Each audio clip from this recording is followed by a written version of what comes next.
A Web Rádio Fraternidade apresenta Jorge Elahá Canto no primeiro Congresso Espírita Virtual, evento online com a apresentação do tema E eis que eu estou convosco todos os dias, até a consumação dos séculos.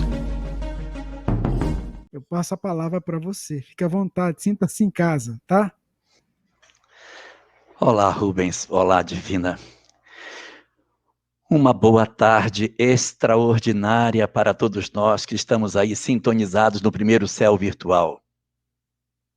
Hoje nosso tema é alguma coisa que vai mexer muito com as nossas emoções, mas que para que a gente possa fazer um mergulho nessa informação que as obras espíritas nos trazem, é preciso que a gente faça uma viagem no tempo para voltar a um período anterior a esse em que vivemos, em que a humanidade naquela época, ela sofria a influência significativa dos povos que constituíam a base do pensamento das criaturas que habitavam o planeta Terra. Era um período em que as civilizações antigas se espraiavam sobre a face do planeta, e neste sentido, houve 3 civilizações que trouxeram significativas contribuições para a formação do ideário humano naquela oportunidade. Estamos falando especificamente do povo grego, do povo romano e do povo hebreu. Cada um desses povos trouxe uma contribuição muito grande para o entendimento sobre o que fosse a vida, para o entendimento do que fosse o que é importante, o que é a verdade, o que é o conhecimento na ótica de cada uma dessas civilizações. O povo romano, por exemplo, quando indagado sobre o que era o de mais importante para que se tivesse a apropriação, eles diziam que o importante era o conhecimento da verdade. Os romanos chamavam a verdade de veritas. Veritas, em latim, é verdade. E os romanos perseguiam essa veritas de maneira muito intensa. E o que era a verdade? O que era veritas no conceito romano? Veritas é a capacidade de bem representar algo que aconteceu. Se eu tenho um fenômeno que se deu e eu consigo bem representar esse fenômeno, então eu estou sendo justo com relação à verdade, a veritas. O que foi que houve? Eu relatar de maneira exata é efetivamente eu ser verdadeiro. É interessante que esse conceito parece muito com o conceito jurídico de verdade, porque, na verdade, os romanos trouxeram grande contribuição nessa área do conhecimento. Já os gregos, quando perguntados o que é o importante, o que é que faz com que nós tenhamos que buscar ardentemente isso? Os gregos diriam que o importante é nós buscarmos a verdade. A verdade, em grego, se chama aletheia. O que vem a ser aletheia? Aletheia é a verdade no conceito dos gregos. O conceito dos gregos dizia que verdade era a boa capacidade de definir o que algo é ou não é. Veja que é diferente do conceito romano, que era definir o que se passou. No conceito dos gregos, era bem definir o que é ou o que não é. Uma está focada no passado, o outro está focado no presente. Mas se nós formos indagar o povo hebreu, que teve uma contribuição extraordinária para nós, uma vez que os romanos contribuíram muito no direito, os gregos contribuíram muito na filosofia, por isso seu conceito de verdade é um conceito muito filosófico. Se perguntarmos aos hebreus, o que é que, na verdade, pode se considerar como o mais importante, aquilo que é o que se deve se debruçar com mais intensidade, eles dizem que isso se chama emuná. Emuná em hebraico significa promessa. Emuná significa o que virá. Não é nem o que veio do veritas dos romanos e nem o que é do aletheia dos gregos. Aqui nós temos um conceito virado para o futuro. Emuná, a promessa. Aquilo que vai vir é para os hebreus mais forte do que o próprio passado e mais forte do que o próprio presente. Porque a certeza que o povo tem de que suas promessas se cumprirão alimenta a alma do povo, invade a intimidade do coração deles, de maneira que, de forma inamovível, a sua fé se constitui o maior instrumento verdadeiro que os hebreus possuem.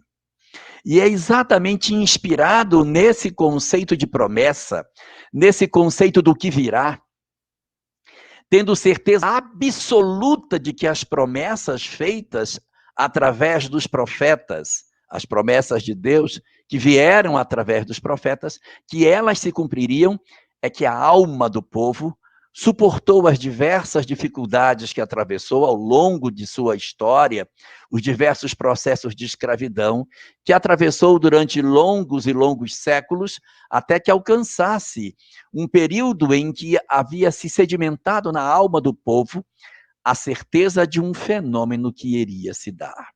Esse fenômeno era chamada a vinda do Messias. As profecias que eram colhidas através dos profetas sinalizavam para o povo uma informação extremamente preciosa, que constituía a base do emuná, a base da promessa. A promessa de que Deus enviaria alguém, num determinado período, para transformar os conceitos da humanidade. Ele traria conceitos tão revolucionários que a humanidade nunca mais seria a mesma depois que ele aqui pisasse. Suas palavras transformariam o pensamento humano. Ele viria carregado de um sentimento que os judeus chamam de Shekhinah, que é a capacidade da conexão com o divino. Cheio desse sentimento, esse homem chamado Messias abriria a sua boca em parábolas e publicaria coisas ocultas desde a fundação do mundo. Sua espera atravessou os séculos. A cada novo momento de sofrimento do povo hebreu, eles se voltavam para os céus e não perdiam as suas esperanças, apesar dos sofrimentos que passavam, porque se alimentavam da certeza de que, num dado momento, esse homem, o chamado Messias, compareceria na história da humanidade, mudando profundamente os nossos conceitos sobre a vida, preenchendo os nossos corações de informações extremamente valiosas, que transformariam efetivamente a história do homem sobre a Terra. Depois de muitos anos de espera, depois de muitos séculos em que a humanidade esperou a chegada desse homem, finalmente os hebreus, já chamados de judeus a essa época, tiveram a oportunidade de receber no seu seio alguém que veio ser o cumprimento das diversas promessas que estavam contidas em seus livros sagrados. Comparecia entre nós um homem a quem convencionamos chamar pelo nome de Jesus. Jesus, nascido em Belém, mas conhecido como Jesus, da cidade de Nazaré. Seus ensinamentos efetivamente foram profundamente transformadores. Foram tão intensas e tão extraordinárias as verdades que ele trouxe, que os homens de sua época resolveram registrar as suas palavras em textos, para que ali se pudesse, no futuro, recolher os ensinamentos preciosíssimos que esse homem havia trazido. Mas era preciso dar um nome para esses textos. Como se chamaria esses textos? Que nome se daria para essa história tão extraordinária, que traria dentro dela as informações desse tão esperado Messias? Os textos, apesar de serem constituídos por pessoas que viviam na Palestina, ou Lucas, que não era judeu, mas que conviveu ali na Palestina, apesar de ter nascido dentro do seio do povo judeu, o texto não é escrito em hebraico, o texto é escrito em grego, porque o grego, na época, era a língua universal naquele período. E o nome do livro, que continha as informações sobre esse homem singular, que a humanidade teve a honra de conhecer, recebeu o nome de Evangelho, que em grego significa boa nova. Como assim boa nova? A boa notícia. Chegava entre os homens a informação que tanto se esperava. A boa notícia chegou. A notícia mais extraordinária. O Messias, o tão esperado Messias, descia sobre a face do planeta para trazer a sua mensagem singular. Mas o que ele trouxe? Que informações preciosas esse Messias trouxe para a humanidade, para que ele seja tão considerado em relação a outros estudiosos do conhecimento espiritual do homem, que também passaram pela história da Terra.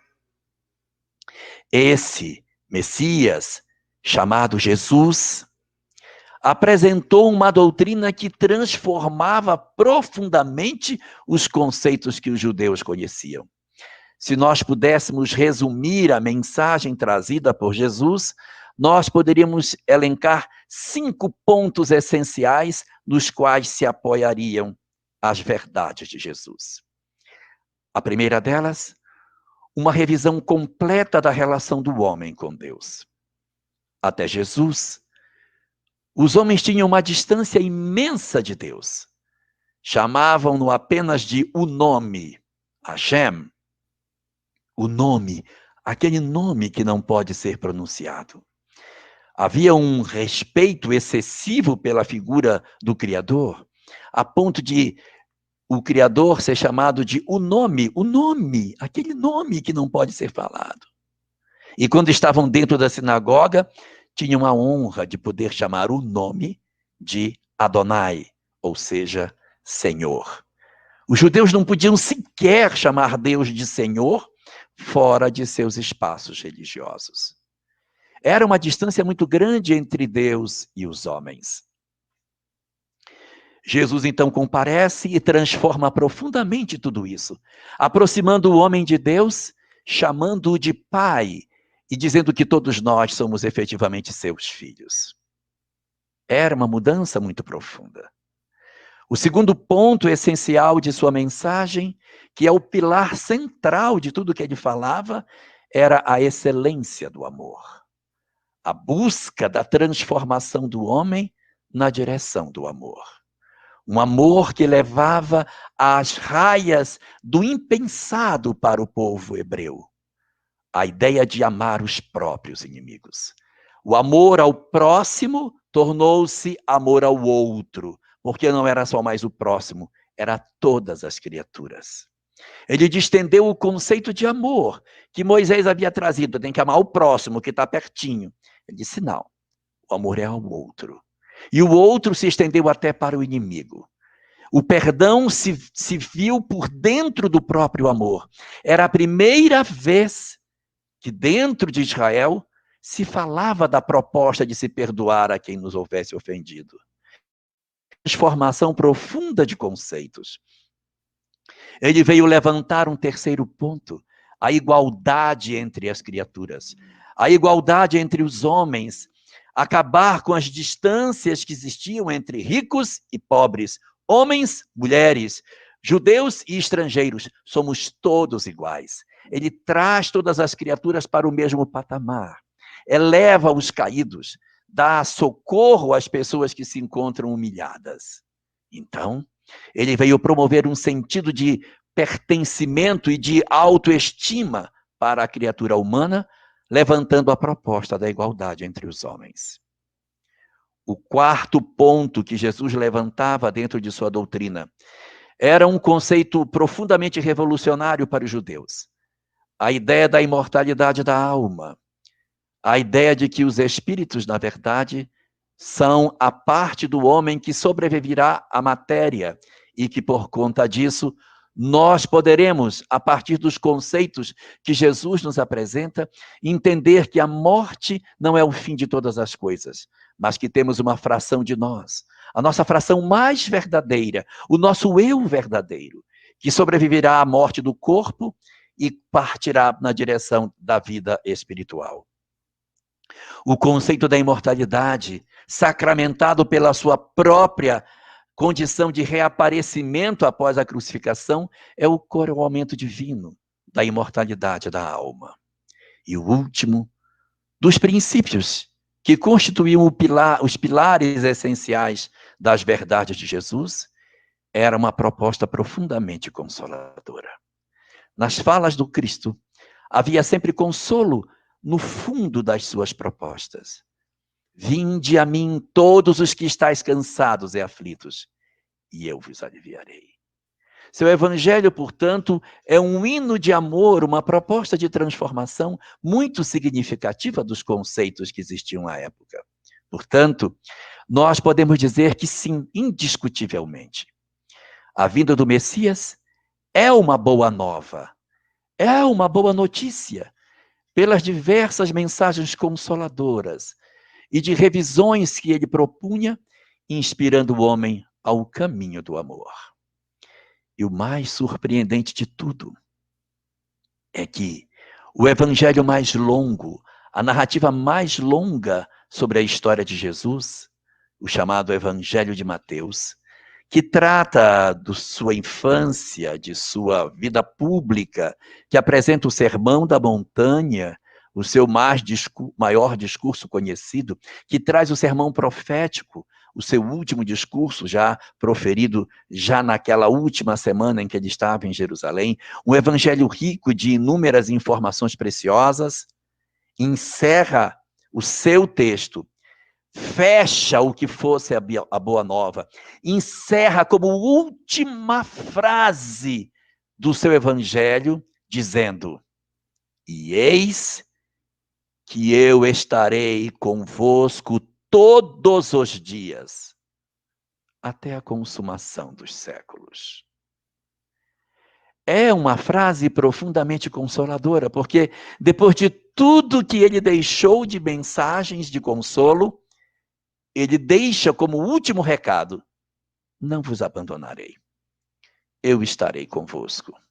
E é interessante quando a gente pega essa informação em diversas traduções que existem. Em Esperanto, por exemplo, essa mesma frase é dita assim: e eis que eu estou, não estarei, mas eu estou convosco todos os dias. Mas não é até a consumação dos séculos. Diz, até a maturação da idade do mundo.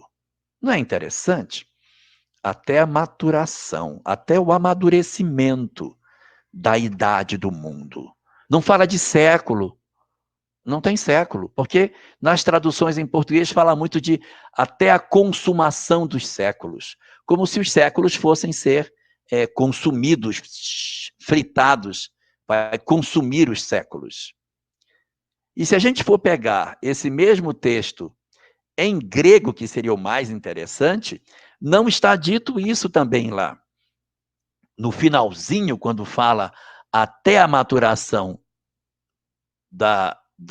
até a maturação da era dos mundos, da idade dos mundos, lá o que está dito, traduzindo para o português, é até a destinação do mundo. Existe uma palavra em grego chamada sisteleia. Essa palavra, sisteleia, ela não significa o final dos tempos. Ela diz até o destino das coisas, a consequência das coisas, o resultado das coisas. Então, é sisteleia tu cosmo, ou seja, até a destinação do mundo, até a consequência do mundo. Essa é a informação que nós temos quando a gente toma a leitura que a gente pode encontrar no texto apresentado pelos próprios evangelhos lidos em grego. Então, nós podemos dizer assim: eu estou convosco todos os dias, até a consumação dos séculos, não como se os séculos fossem se consumir, mas a consumação no sentido de resultado, isso está consumado, isso está terminado, até a conclusão, não dos séculos, mas a conclusão desse período, a consumação no sentido de conclusão da etapa, a conclusão dessa história. E o interessante é ele dizer, eu estarei. Então, quando, por exemplo, alguém diz assim, ó, eu vou estar com vocês até tal época, significa que eu estou presente, continuarei presente e ficarei até que isso aconteça. Então, não é um sentido futuro mesmo, é uma situação que desde o presente até o futuro, porque estarei convosco até. Significa que eu já estou com vocês, permanecerei com vocês até que isso se complete. Até que esta coisa se dê. Isso quer dizer que Jesus, então, está conosco desde o princípio, porque ele vai estar até a consumação dos séculos. Desde quando, então, ele está conosco? Quando é que nós podemos dizer que ele começou a estar conosco? Nós não temos a informação de quando ele começou a estar conosco, mas nós temos a informação de quando nós sabemos que ele começou a estar conosco.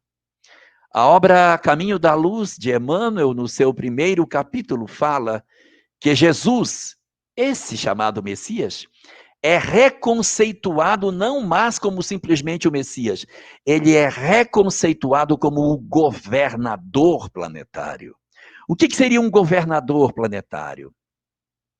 Seria o espírito responsável pelos destinos de um orbe, de um planeta, significando dizer de que quando a Terra foi criada, quando o planeta surgiu, segundo a ciência oficial, há 4,5 bilhões de anos, nesse período, ele, que nós chamamos de Messias, mas que a literatura espírita transcende esse conceito, chamando-o de governador planetário, a entidade responsável pelo destino do planeta como um todo, já estava vinculado ao planeta na sua formação. Não sabemos se foi aí que ele começou a estar conosco, mas desde aí temos certeza que o Cristo planetário, o nosso governador, esteve conosco desde esse princípio. E quando nós percebemos que na criação do planeta, ele aceita o desafio de se responsabilizar pelos destinos do planeta, nós percebemos aí uma virtude extraordinária do Cristo, a virtude da responsabilidade. Porque ele, ao ser uma alma da condição espiritual que tinha, ele assume as responsabilidades que lhe seriam próprias em função da evolução que possuía. Assume para si, não se esconde, assume a responsabilidade e se torna, dessa forma, o governador do planeta. Ele vai assumir o controle dessas ações e vai permanecer na Terra. Durante todos os séculos e durante todos os milênios seguintes, nos quais ele e sua equipe de auxiliares, grandes conhecedores da biologia, engenheiros de genética, que irão ao longo dos milênios produzir as diversas transformações mutacionais que o DNA do planeta vai experimentar, até que a gente começasse a verificar as primeiras estruturas como nós conhecemos hoje, a multiplicidade das vidas que surgem tanto na biologia dos vegetais como dos animais, produzindo essa biodiversidade que nós conhecemos, nos quais, através de milhões de anos, sem desistir da tarefa, o Cristo veio pacientemente transformando as formas, porque o objetivo não era alcançar aquela célula que se formava, não era alcançar as expressões primeiras da formação da vida orgânica. O objetivo era oferecer um equipamento orgânico que permitisse aos espíritos a condição de terem a consciência desenvolvida para exercerem seus papéis no mundo, alcançar a condição hominal. Mas ele não tem pressa. Ele trabalha pacientemente ao longo desses múltiplos milênios, constituindo formas e mais formas, num trabalho extraordinário de construção das espécies, sem desistir da tarefa que durou praticamente 4,5 bilhões de anos, uma vez que a espécie humana apareceu há bem pouco tempo sobre a face do planeta. Aí, ele demonstra uma segunda virtude, a perseverança, o ato de se empenhar em uma tarefa que o destino dela é muito longe, mas ele não desiste. E vai pacientemente constituindo essas formas até que a gente chegasse num terceiro momento, o surgimento da espécie humana. O momento do coroamento do trabalho do Cristo, do qual ele conseguiu perceber que havia conseguido chegar ao ponto em que surgia sobre a face da terra a espécie consciente de si mesma. É como alguém que está esculpindo uma peça de mármore e no final, quando a peça é concluída, você olha e diz, meu Deus, como ficou lindo o resultado desse trabalho. Dizem os historiadores que quando Michelangelo estava esculpindo aquela estátua de Moisés, ela ficou tão bem feita, ficou tão perfeita na visão dele, porque ela tinha os vasos sanguíneos, a perfeição das formas. Ele ficou tão emocionado com aquilo que ele mesmo fez, que dizem os historiadores, que ele teria pegado o cinzel e batido na peça e dito, parla, ou seja, fala, porque estava tão perfeito que parecia que ia ganhar vida. Assim também, quando o Cristo alcança a condição de ter a espécie humana sobre o planeta, numa comparação, ele se vira para essa espécie que surge e diz, parla! E o homem, então, inaugura o período da linguagem. É ali que vamos começar a ter os idiomas, as falas, é o surgimento da espécie humana. E para que a gente pudesse avançar em poucos séculos, aquilo que talvez demorasse milênios, o nosso governador vai buscar espíritos em outro lugar, para se misturarem à nossa civilização e dar um impulso de conhecimento que nós dificilmente conseguiríamos no mesmo intervalo de tempo que esses companheiros foram capazes de nos deixar. Aí, percebemos uma terceira grande virtude, o zelo, o cuidado, toda essa dedicação que ele tem para que a obra aconteça. Preciso buscar gente de fora, e ele vai buscar esses indivíduos em outros lugares. Quando ele traz esses indivíduos, esses espíritos eram muito inteligentes, mas eram muito atrasados do ponto de vista moral. E ele faz uma promessa para esses espíritos, que aonde quer que eles nascessem, sobre a face do planeta Terra, ele encaminharia mensageiros para trazerem a informação. E realmente ele vai fazer isso.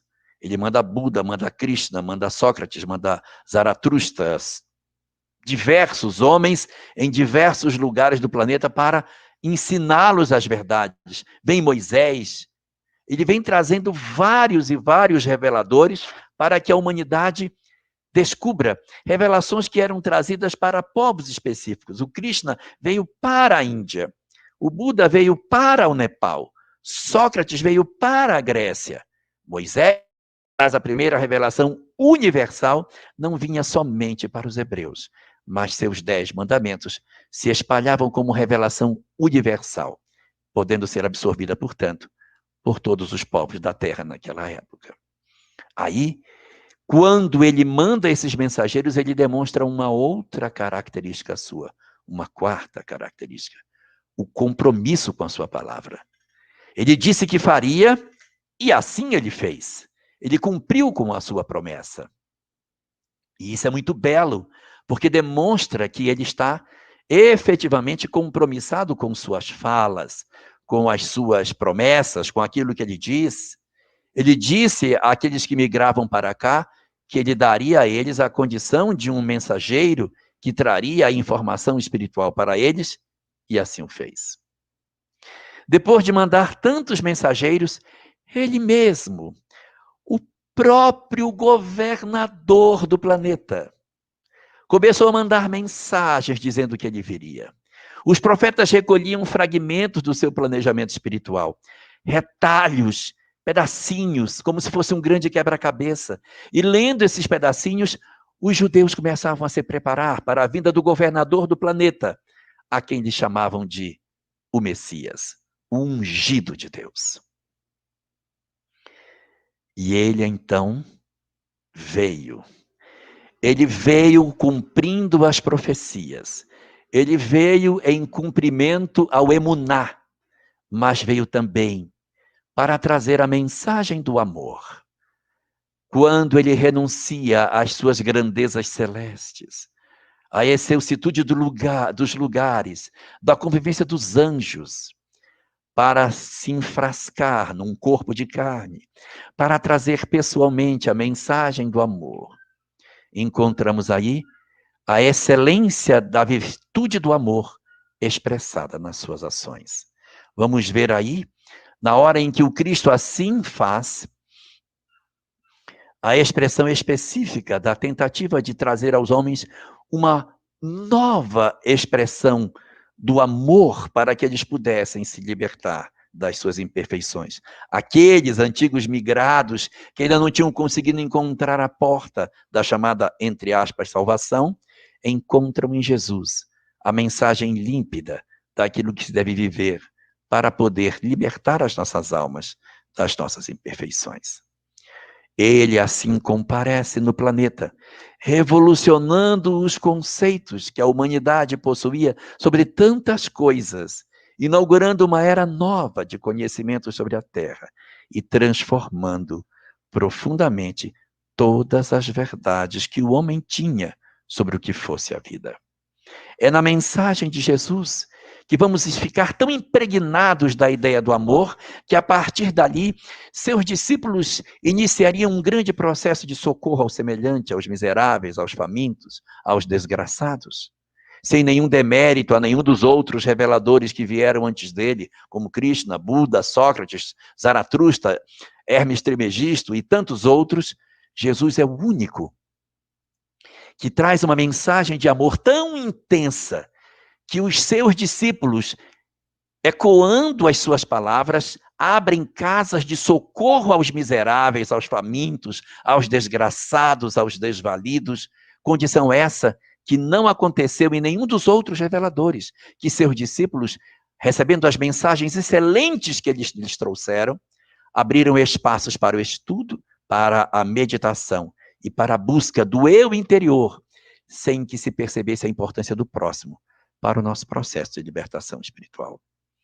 Aí, vemos então a quinta das excelentes características de Jesus: a responsabilidade na criação, a perseverança na evolução das espécies, o zelo no surgimento da raça humana, o compromisso no envio dos mensageiros e agora o amor, o excelente amor pela sua vinda ao planeta, na hora em que o próprio governador se fez forma de homem para deixar a sua mensagem entre nós.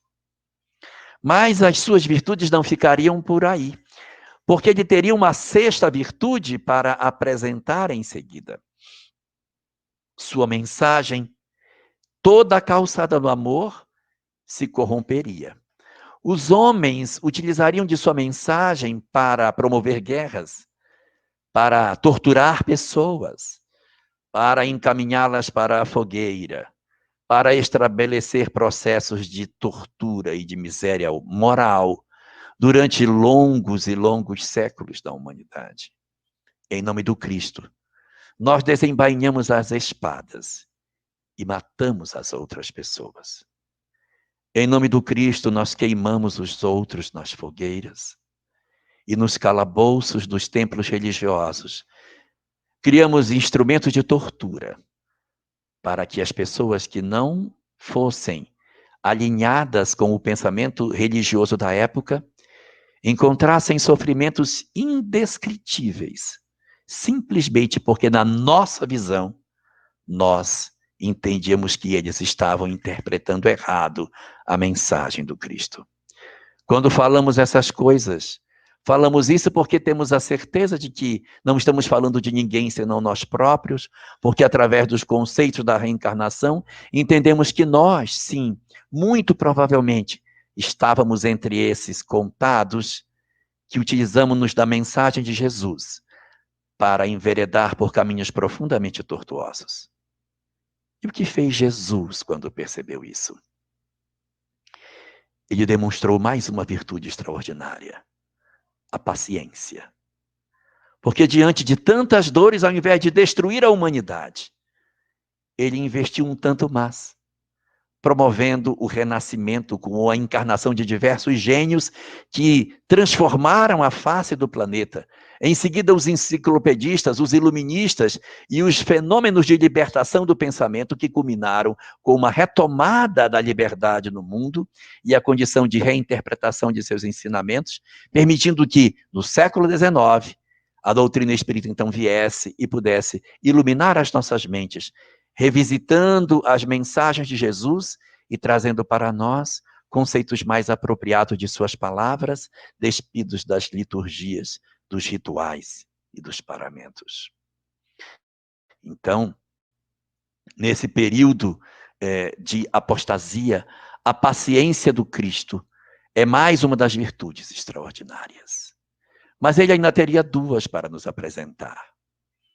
Nos períodos de dor da humanidade, nas horas de grande sofrimento, das guerras que pareciam intermináveis, das pandemias que assolaram a humanidade já tantas vezes, arrastando para o sepulcro milhões de pessoas, fosse na peste negra, fosse durante o período da varíola, fosse durante os surtos de sífilis, fosse durante a gripe espanhola do início do século passado, fosse na Covid do início do século XXI.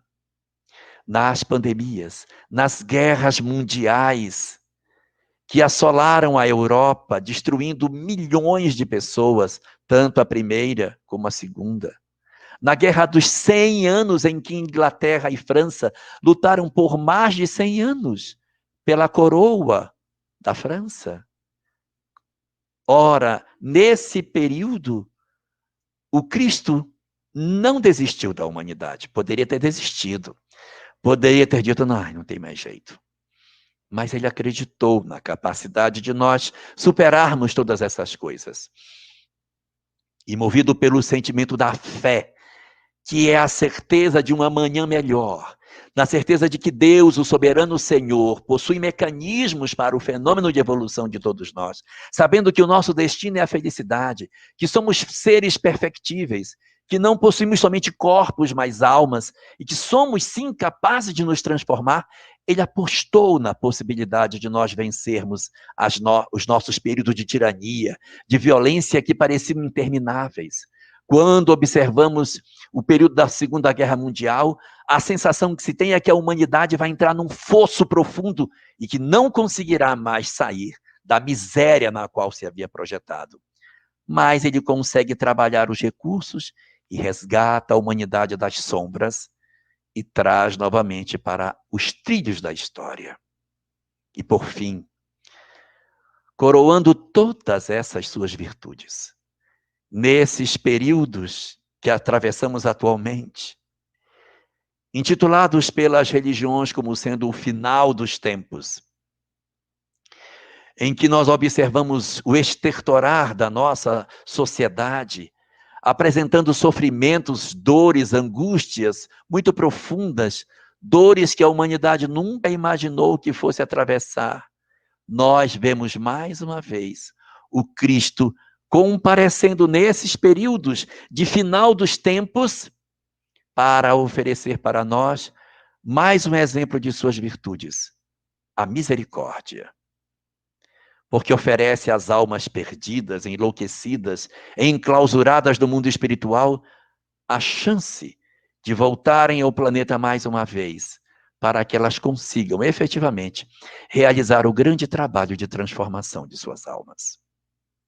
Assim, observando essas 8 virtudes que o Cristo sinaliza para nós, e vendo os princípios que a doutrina espírita nos apresenta, é possível que nós façamos a interpretação de que o chamado final dos tempos é, na verdade, o final de um tempo para o começo de outro.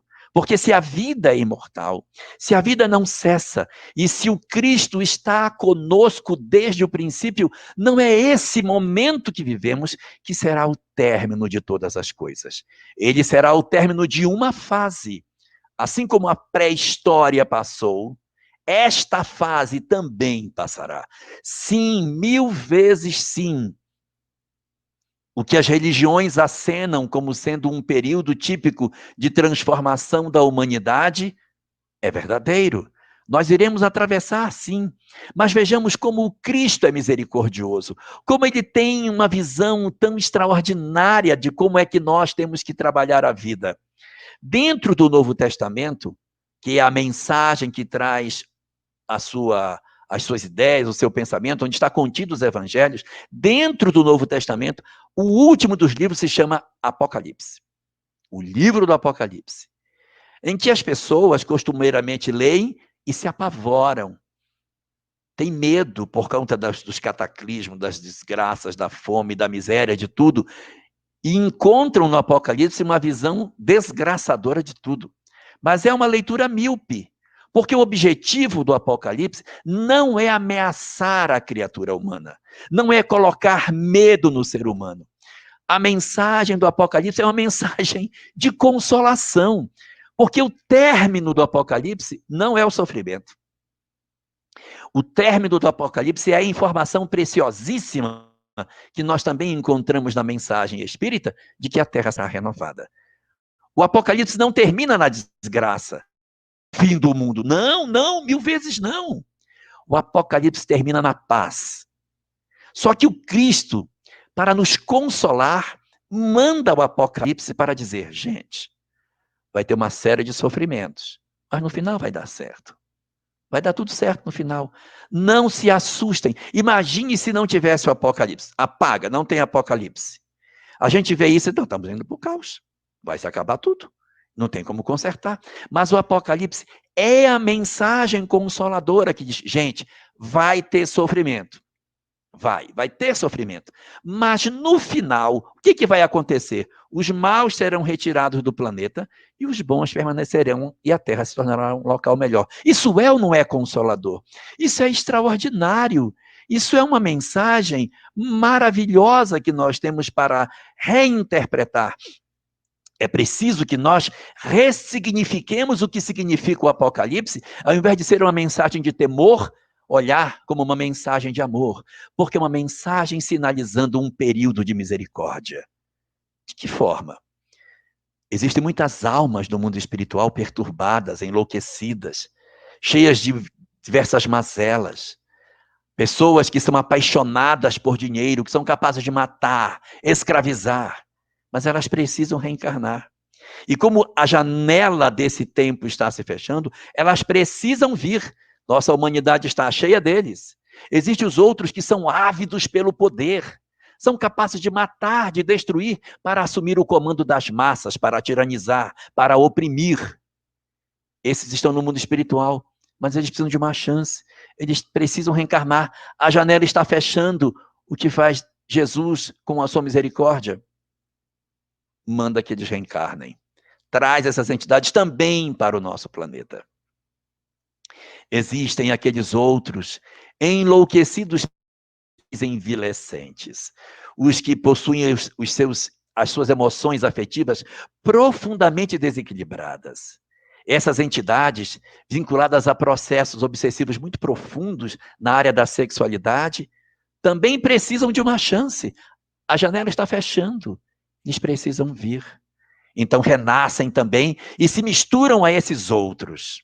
E por fim, os enlouquecidos religiosos, os intolerantes religiosos, os empedrados, os de coração de pedra, que usam as religiões para oprimir, para esmagar, para torturar, para guerrear, precisam se renovar.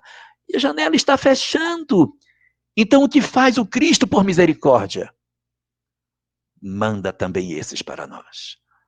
Olhemos a nossa sociedade. O que é ela hoje? Ela é a amálgama da sociedade, misturada com essas entidades enlouquecidas que estão entre nós, para dar a elas a oportunidade de que elas consigam se levantar. É o Cristo sinalizando a chance para esses espíritos como um acréscimo de misericórdia para que eles estejam conosco. Vai haver sofrimento? Vai haver sofrimento. Mas cadê Jesus? Onde ele está nessa hora? Está nas diversas entidades espirituais que estão encarnadas no planeta e as tantas múltiplas outras que desencarnadas trabalham para facilitar o processo de transição da Terra. Nós estamos recebendo uma quantidade muito grande de entidades espirituais positivas para sustentar a transição planetária. Nem todos vão reencarnar. Não esperemos milhões e milhões de espíritos iluminados encarnados na Terra, não.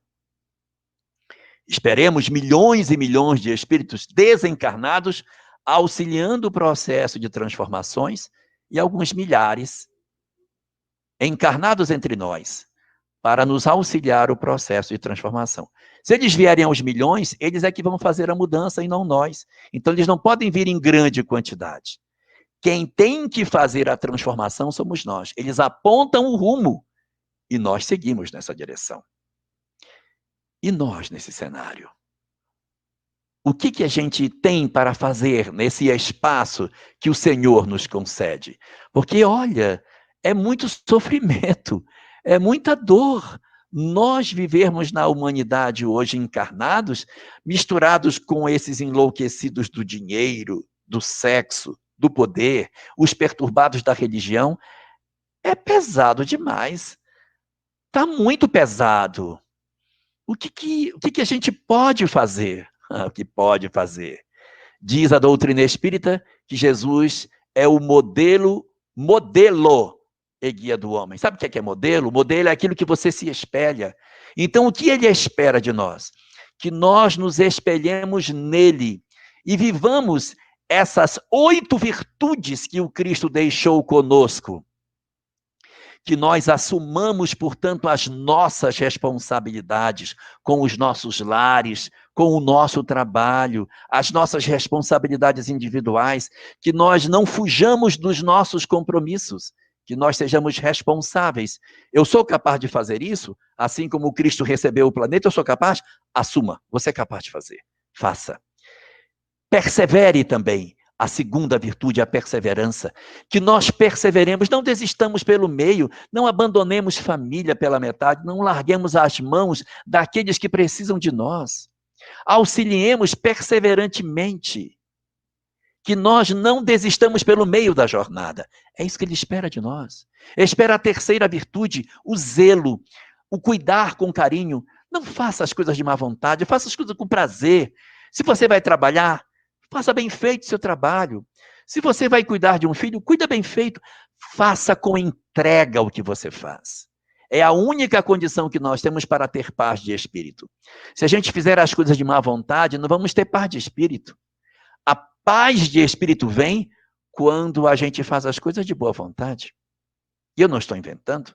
Essa é a primeira frase que os anjos dizem quando Jesus nasce.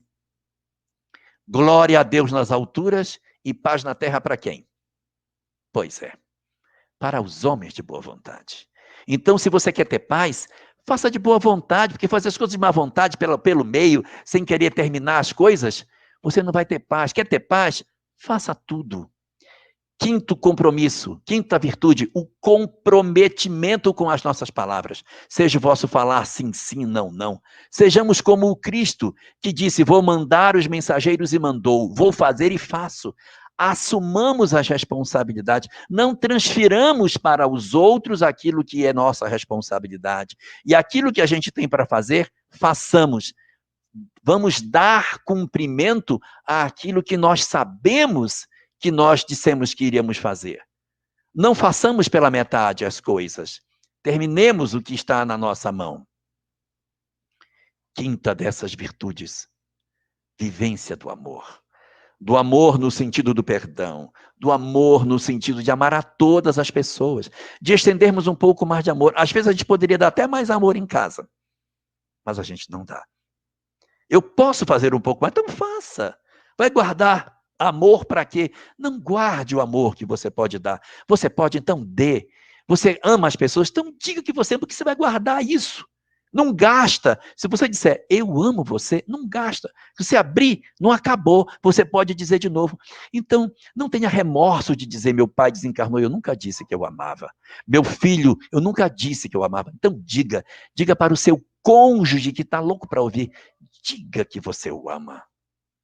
Diga para as pessoas. Nós temos, na verdade, muita facilidade de dizer que a gente odeia. Ah, eu odeio fulano. A gente fala com muita facilidade que odeia, mas tem dificuldade de dizer que ama. Está na hora da gente começar a mudar.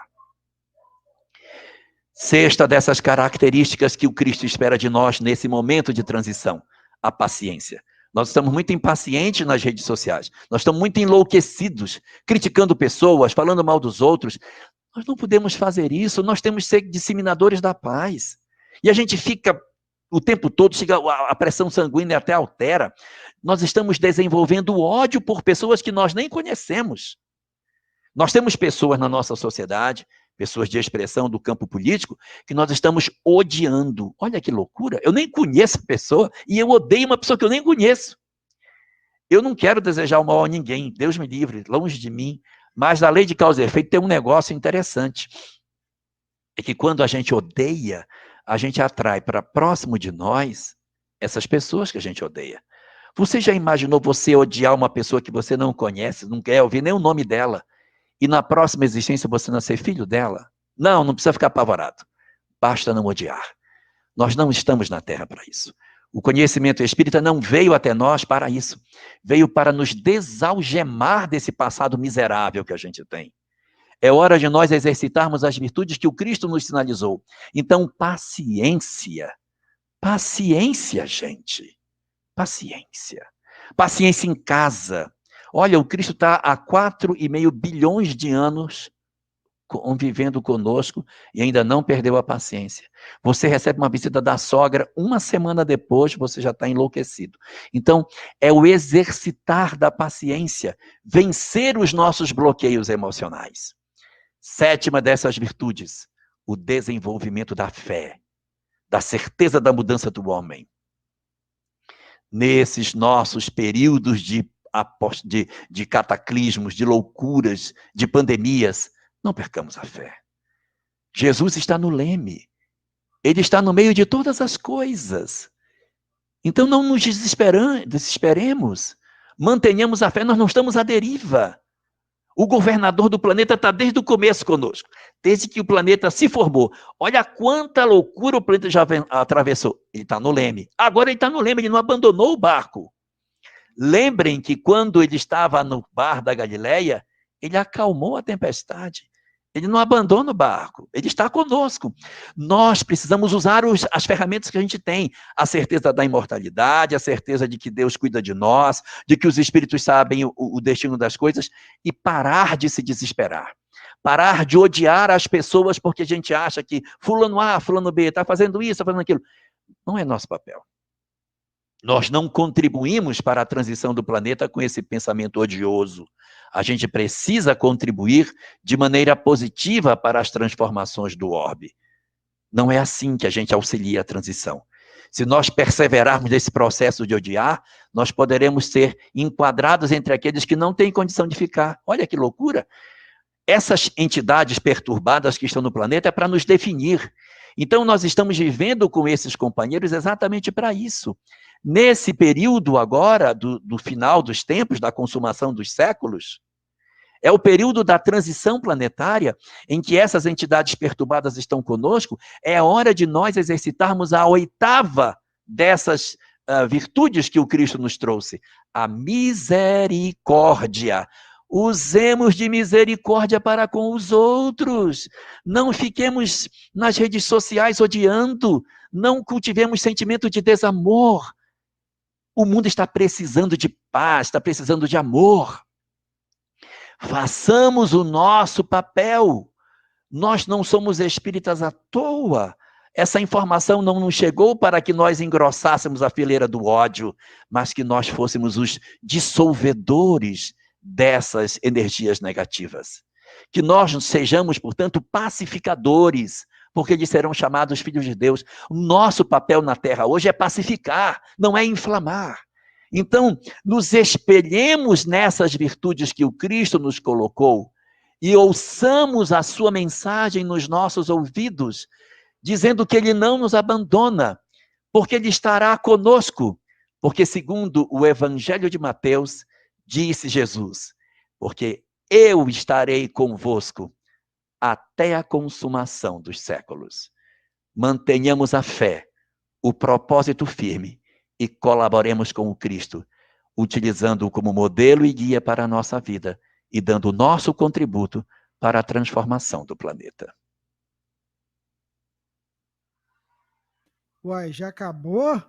Que é isso aí? Passa voando o tempo, né, ô Jorge? Nem vê, né? Tá certo, gente. Vamos lá, vamos começar com pergunta. Você tá com a primeira pergunta pro Jorge aí. Ô, Jorge, eu tô treinando a Divina aqui para ela participar do Pinga Fogo com a gente, viu? Não, nós podemos passar para ela a atribuição de responder também, né? Ah, isso eu deixo para você, Jorge. Quem sabe daqui umas 50 encarnações eu posso participar de um pinga-fogo assim. Vamos lá, Divina, qual que é a primeira pergunta pro Jorge? Então vamos lá. A primeira pergunta, né, foi feita por Antônio Carlos, lá de Florianópolis, Santa Catarina. Oh, meu garoto! Você conhece, Jorge? Conheço Antônio Carlos, meu garoto. Ah, seu garoto? É isso aí. Olha só, ele perguntou o seguinte, ó, na mensagem recebida pelo nosso Divaldo, de nosso governador do Brasil, Ismael, amor, caridade e compaixão. Como fazer a população compreender isso? Na verdade, a gente já tem condição de saber isso. Nós só não estamos colocando em prática aquilo que a gente já tem de conhecimento. Nós não tem mais o que ser dito, porque todas as religiões já disseram isso. Nós estamos cansados de saber que tem que amar o próximo. Você pode procurar as diversas doutrinas, mas fazer ao outro aquilo que querias que os outros vos fizessem é um conhecimento basicamente universal. Nós é que não utilizamos esse saber. Ele está na hora de ser feito. Então, o que é que a gente pode fazer? Nós não podemos mover o pensamento dos outros, porque os outros respondem por si mesmos. Mas nós podemos trabalhar a nossa intimidade. Nós temos muita gente mexendo a panela para esse lado. E nós, como espíritas, somos poucos, eu sei. Mas nós podemos fazer o trabalho de mover a panela no sentido contrário. Como? Não sendo propagadores do ódio. Não sendo disseminadores do desamor. Mas assumindo a condição de seguidor do Cristo, que faz tudo o que pode para que a gente consiga efetivamente auxiliar a transformação do planeta. Então, Antônio Carlos, nós estamos, como que a gente pode fazer?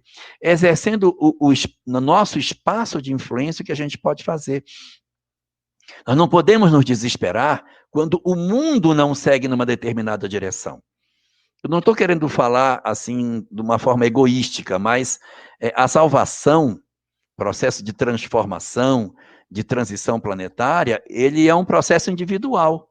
É o indivíduo que se transforma e, ao se transformar, ele muda a face do local onde ele está. E aí, essa mudança individual vai mudando o todo. É como se fosse assim. Qual é a cor da floresta? As pessoas certamente dirão que a floresta é verde, mas não é verdade. Quem é verde é a folha das árvores que constituem a floresta. Então, é cada indivíduozinho pequenininho, que é uma folhinha, as folhinhas se juntando é que dão o colorido. Se cada um de nós fizer a sua parte, nós seremos uma pessoa de regeneração. Não estou falando isso no sentido egoístico, mas se eu atuo de maneira efetiva, vivendo a regeneração em mim, eu já vivo em regeneração num planeta em transição. Não sei se eu me faço claro, mas o mundo pode estar em transição. Mas euzinho, eu já estou em regeneração. É esse cenário que a gente precisa entender. Se eu, por algum motivo, faço da minha história de vida uma proposta de me regenerar, eu já estou enquadrado nesse novo modelo. Ainda que a humanidade ainda não esteja, eu sou um elemento auxiliar esse fenômeno de transformação que vai de pequeninas ilhotas que vão crescendo, formando ilhas de regeneração, que vão se tocando umas nas outras e cobrindo a face do planeta. Então, quando você pergunta o que é que nós podemos fazer para viver essa proposta, essa tríade apresentada na mensagem de Divaldo, é cada um de nós exercendo o papel que lhe é próprio nos espaços que pode viver, no seu ambiente profissional, no seu ambiente familiar, no seu ambiente íntimo, nós fazermos a mudança que a gente tem para fazer. Porque, se nós bem percebermos, Jesus não enlouqueceu montado num cavalo querendo levar a mensagem para todo mundo. Ele pregou na Palestina, tá? Ele trabalhou ali dentro. Ele não enlouqueceu com o mundo. Ele levou a mensagem e seus seguidores fizeram o resto. A gente não vai enlouquecer pelo planeta, mas nós vamos pegar no nosso espaço de convivência e fazermos o que a gente puder para mudar o mundo no espaço que a gente vive. Muito bem, Jorge, bacana tudo isso, né? Essa resposta esclarecedora. Eu queria fazer um teste, porque a gente está ao vivo. Deixa eu chamar aqui, que ele já chegou aqui na sala. Olá, meu amigo! Olá! Meu Deus! Tudo bom, meu amigo? Como é que você tá, Jorge? Nossa, que surpresa! Estamos aqui, Coisa rapaz. boa. Tudo bom, Divina? Tudo bom, Rubens? Pensei Oi. que você ia chegar daqui a pouco, não fosse chegar logo Pois é. agora. Nesse mundo virtual é assim, a pessoa está no meio da palestra e o outro faz coisa do espírito. Tá certo. E como a gente está ao vivo, a gente está assim, a gente tem que testar ao vivo. Tá certo. Ô, Só Sam, aquele esperando terminar, meu irmão. Permissão. Permissão para falar de espiritismo estando presente, Rossandro. Sua permissão. ó, fala para Adriano que tá tudo certinho aqui, é só ela entrar para a gente mandar ver, tá bom? Beleza, na hora. Tchau. Meu irmão, grande abraço para você, viu? Igual, Grande abraço. Muita Tchau, saudade tchau. de você. Tchau. Idem. Então vamos dando sequência, Divina. Qual que é a próxima pergunta que você vai mandar para o Jorge? Olha essa pergunta aqui, feita pela Paula Beatriz. Ninguém vem ou vai ao Pai senão por mim. Jorge, eu pergunto, todos os espíritos conhecerão Jesus de alguma forma? Ninguém vem ou vai, sei lá, né, ao Pai senão por mim. Mas quem sou eu? Eu sou Jesus, o que nasceu em Belém, que viveu em Nazaré, ou ele está se referindo à mensagem? Porque, indiscutivelmente, ninguém chegará ao Pai se não viver a mensagem. Se nós dissermos que Jesus e sua mensagem são como se fosse uma coisa uníssona, eu diria que ninguém vai conseguir chegar a Deus se não vivenciar a mensagem que o Cristo traz. Não é Jesus pessoa, mas é a mensagem. Qual é a mensagem? A ideia do amor, do perdão, da renúncia dos bens terrenos. É essa visão de mundo que, se você não tiver, não vai. Não tem como. É impossível. É impossível você ser uma alma resolvida, um espírito feliz, se você não amar. É imperioso da lei, isso não depende de livre-arbítrio. Eu posso até evoluir intelectualmente, ser um espírito que conhece muita coisa, mas não sou feliz. Porque a condição essencial para a felicidade espiritual é a vivência do amor. Então, não tem como chegar a Deus se nós não vivermos a mensagem que ele propôs. E nessa hora ele usa uma figura de linguagem chamada metonímia, onde você toma o conteúdo pelo continente, a pessoa pelo lugar que nasceu, ou a mensagem pelo seu propagador. Então não sou eu, Jesus físico, aquele homem físico, mas a mensagem que ele se fazia portador. Sem a mensagem do amor, eu não tenho dúvida nenhuma, nós não chegaremos ao Pai. Então vamos lá, né, meu amigo Jorge, para mais uma pergunta aqui que chegou. Diante desse tema que a gente está falando, que você está abordando, né, sobre Jesus estar conosco até a consumação dos dias, a nossa ouvinte que está acompanhando com a gente, o Cássio Lessa pergunta: a expiação é necessariamente uma dor muito grande, Jorge? Não, a expiação não é nem grande nem pequena, depende do nível de desequilíbrio que a pessoa tem. A expiação é o quê? É o reencontro nosso com aquilo que a gente cometeu no passado, que a gente não se resolveu. Eu cometi um delito, uma falha qualquer. Então, você vai ter que se reencontrar com essa mesma falha se você não se recuperou. Então, se eu cometi um erro, cometi uma falta, e depois de haver cometido essa falta, eu fiz uma mudança muito profunda na minha vida, eu revi meus conceitos. Vou colocar um exemplo. Eu era muito cruel com meus pais. Muito cruel. E aí fui um filho péssimo. Depois de um certo tempo, meus pais desencarnaram. Até botei no asilo, para eles poderem não me perturbar, botei no asilo. E aí, depois que eu alcancei a madureza, eu comecei a rever meus valores. Eu comecei a rever as coisas que eu pensava. E eu desenvolvi uma dor muito grande pelo que eu fiz. Mas eu não simplesmente senti essa coisa. Eu procurei trabalhar isso recuperando o que eu fiz. Procurei uma instituição para idosos. Resolvi trabalhar nela, dar o meu tempo em prol dos idosos. Procurei fazer o que eu podia para tirar. Não gostava de pessoas mais velhas, eu aprendi a gostar. Eu desenvolvi pendores que eu não tinha. Mas eu tenho uma expiação atrás daquilo que eu fiz, está mal resolvido em mim. Eu preciso resolver isso. Mas esse meu reencontro com essa prova vai ser profundamente atenuado pelas mudanças que eu já fiz. Como que eu posso recuperar? Eu posso recuperar amanhã? Nascendo de novo filho dos mesmos pais, e com uma releitura de vida, não será nada penoso. Você vê como eu estou expiando, mas é uma expiação branda, porque eu revi esse conceito, eu mudei minha forma de pensar, então eu expio reencontrando os mesmos espíritos, mas eu estou numa condição diferente, e o meu reencontro com eles não é doloroso. Por quê? Porque eu aproveitei a janela entre o erro e o reencontro para fazer um processo de mudança. Isso se aplica a todas as demais situações do processo expiatório. Porém, se eu cometi um delito e eu não mudei, eu coloquei meus pais para fora de casa, coloquei eles no asilo e disse: eu gostei do que eu fiz, não sinto remorso, faça de novo, acho que isso é um absurdo, e aí eu continuo mantendo a minha posição, eu vou voltar a essa situação. Só que como eu não mudei, a expiação vai parecer muito pesada para mim. E para que eu consiga sensibilizar a minha alma, o mecanismo educacional vai ser outro, porque a expiação não tem por objetivo punir, a expiação tem por objetivo educar. No primeiro caso, a pessoa já tinha praticamente se educado. Ele reencontra só para dar uma fechada na ideia. Mas se eu não mudei, você vai precisar sensibilizar. Então, eu posso passar por uma experiência dolorosa, sim, para me sensibilizar à importância dos pais, à importância da mãe. Eu posso passar por experiências amargas em que eu depois, puxa, eu queria tanto isso e eu não tenho, porque eu não soube ter quando eu possuía. Então, a expiação, ela não necessariamente é amarga. Ela vai depender do grau de crescimento do indivíduo após a prática daquilo que não era correto que ele fizesse. Muito bem. Divina, qual que é a próxima pergunta para o Jorge? A próxima pergunta é da Mariana Ferreira. Ela fez a pergunta pelo YouTube da FEB TV. Se nascemos simples e ignorantes, de onde aprendemos tanta maldade?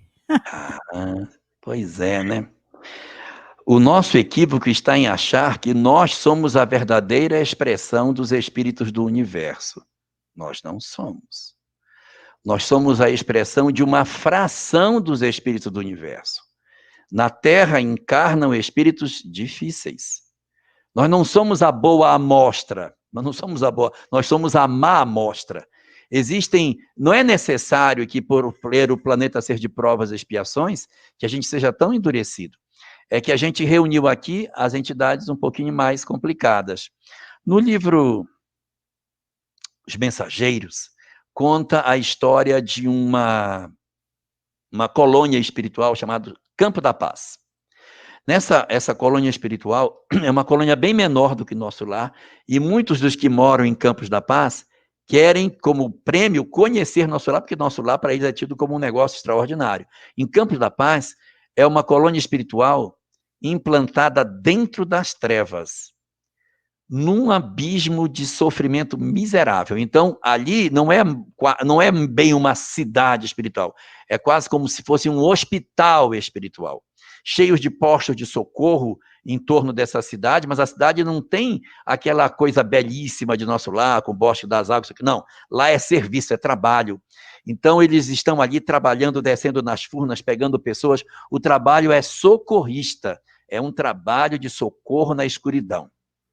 Se nós fôssemos pegar uma fotografia dessa cidade, nós iríamos dizer, nossa, mas no mundo espiritual, as cidades espirituais são horríveis, que é um sofrimento. Lá é tão complicado que não tem nem governador permanente.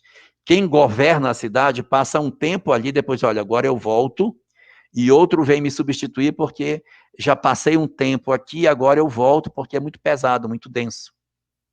Então, essa é uma colônia espiritual com uma realidade. Nosso lar, nossa, em relação a Campos da Paz, é uma maravilha, mas nosso lar é uma cidade espiritual dentro do umbral, que ainda é uma cidade complicada. Então, a Terra também não é a boa amostra dos espíritos. Nós não podemos pensar que os espíritos fazem esse caminhar no seu processo evolutivo, que eles, saindo da condição de mundo primitivo, ingressam numa sociedade perversa, má, endurecida, fria, egoísta, orgulhosa, como a nossa é. Nós podemos ter mundos de provas e expiações que não necessariamente são tão complicadinhos como o nosso. Então, é como se nós olhássemos só o hospital de uma cidade e disséssemos, os habitantes dessa cidade são muito doentes. Eu peguei uma fração da verdade. Assim também a Terra não é a boa leitura. Nós somos, sim, um planeta consagrado para espíritos mais difíceis. No livro Justiça Divina, há uma mensagem de Emmanuel que ele fala sobre isso, dizendo, existem mundos hospitais, mundos presídios, mundos manicômios, e aí ele vai distribuindo uma série de mundos com o perfil daquelas almas que ali se encontram. E este aqui não reúne as almas mais cândidas que estão saindo de primitivos na direção da regeneração. O tempo passa tão rápido que a gente nem vê, né, Sô? Vamos já para a última pergunta, meu amigo. Vamos lá, né? O tempo voa aqui, né? Vamos lá, deixa eu pegar a pergunta aqui. Ela deve ser boa. Ah, tá aqui.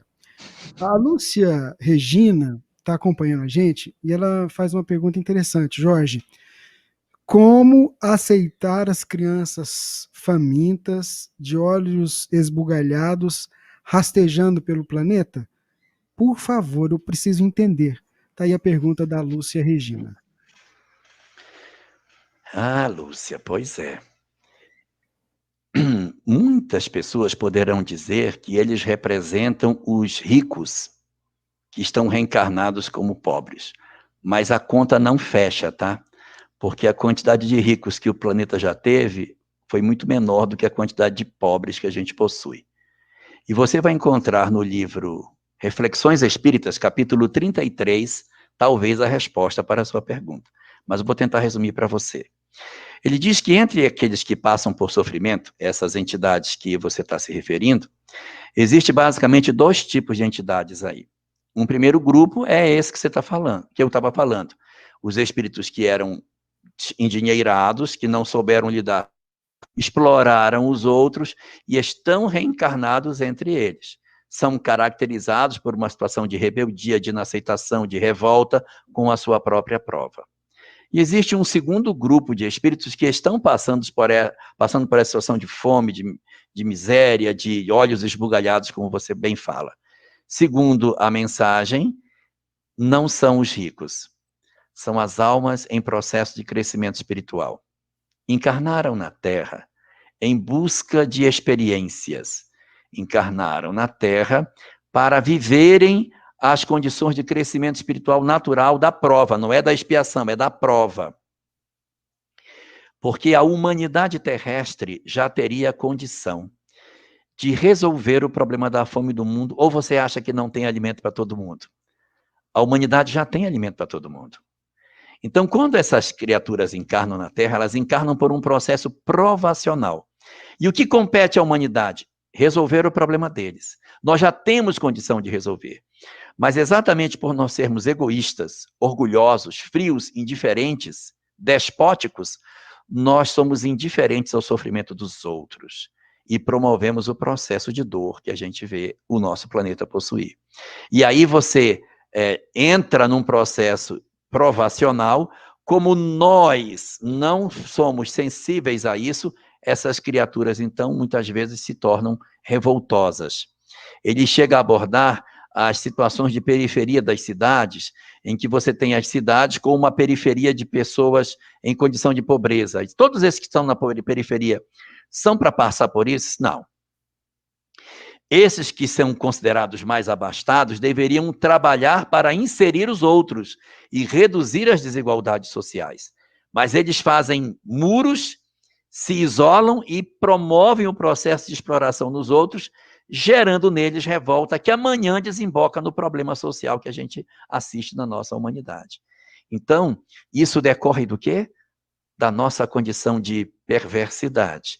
É isso que faz com que nós sejamos sociedades, que a gente diz, nossa, mas tem muito sofrimento na Terra, mas nós produzimos isso. Nós não olhamos o sofrimento dos outros. A humanidade hoje teria plenas condições de não ter mais a fome. Teria condição. Nós poderíamos fazer isso, mas nós não fazemos. Nós não nos envolvemos nesse tipo de tarefa. Nós nos isolamos nos nossos mundos e dormimos tranquilamente no travesseiro, sabendo que hoje uma série de crianças vão passar pela situação do desencarne pela fome. O que é que a gente pode fazer? Eu daria 2 sugestões. Sugestão número 1, que nós fizéssemos no nosso raio de ação o que a gente pode fazer para reduzir a fome, não das crianças que estão lá longe da nossa vida, mas os que convivem próximos de nós. Não estou nem dizendo de um trabalho espírita, estou falando de um trabalho de cidadania, em que você reúne pessoas para fazer um processo de soerguimento dessa classe explorada. Não estou falando de pregar espiritismo para ninguém, mas estou falando de pensar uma proposta assistencial na qual você promova essa população para que ela consiga ser autossuficiente. Que a gente se junte para fazer algo, ainda que pequeno, mas que a gente consiga dar dignidade a essas pessoas. Essa é a minha proposta número 1. A minha proposta número 2 é nós integrarmos o ideal da chamada Fraternidade Sem Fronteira, uma ONG que trabalha na África, promovendo esse tipo de atividade, porque as pessoas incomodadas com a fome no mundo estão se entregando efetivamente para essa ONG, que faz um trabalho lindo. Procure na internet, Fraternidade Sem Fronteira, vídeo institucional, procure no YouTube, Fraternidade Sem Fronteira, vídeo institucional, e veja o trabalho grandioso que essa instituição está fazendo na África. Faz também no Brasil, mas como você está muito preocupada com essa fome da miséria negra, veja o trabalho maravilhoso que está sendo feito. Integre as equipes. É necessário que nós todos sejamos sensíveis a esse processo. Não é mais possível que nós sejamos indiferentes à dor dos outros. Então, você pergunta por que ele acontece. Ele acontece inicialmente por um processo de prova, tendo dentro dele criaturas em processo de expiação.